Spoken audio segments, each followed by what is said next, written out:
Welcome to Condensed Crypto News, your daily source for concise crypto highlights within 3 minutes. Today is November 10th, 2022, and here are the updates. El Salvador's President Bukele has recently dismissed rumors that the country holds Bitcoin on FTX.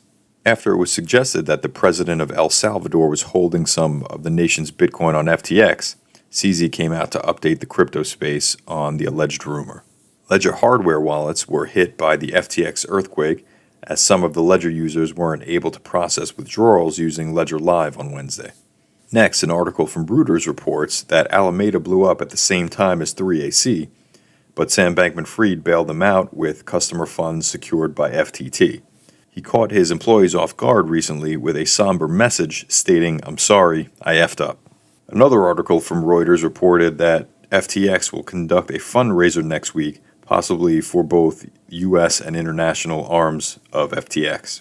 However, at this point, the brand is tarnished, and it's likely to fail.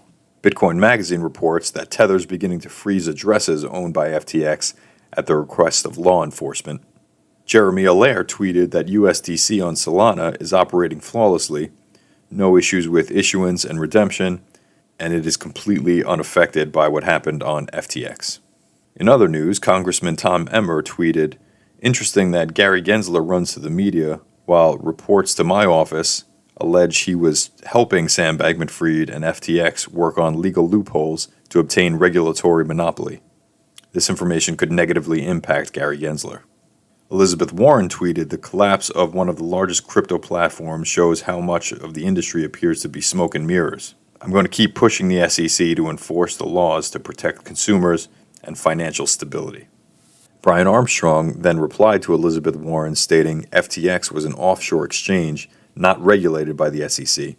The problem is that the SEC failed to create regulatory clarity here in the U.S., so many American investors went offshore. Punishing U.S. companies would make no sense.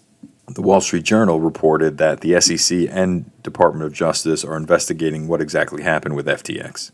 Chainlink tweeted, "Multiple data providers that support Chainlink price feeds have removed FTX as a data source, while others are closely monitoring the situation and using outlier detectors to exclude data from FTX as needed."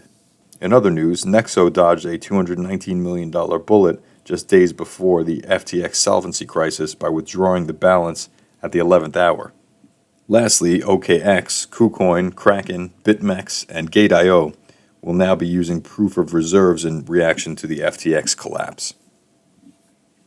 That concludes the news for today. Like the video and give it a thumbs up. If you're new to the channel, please subscribe and hit the notification bell so you can be notified when I create new content. This is not financial advice. I'm not a financial advisor. Make sure you do your own research. Thank you for watching. Have a great day.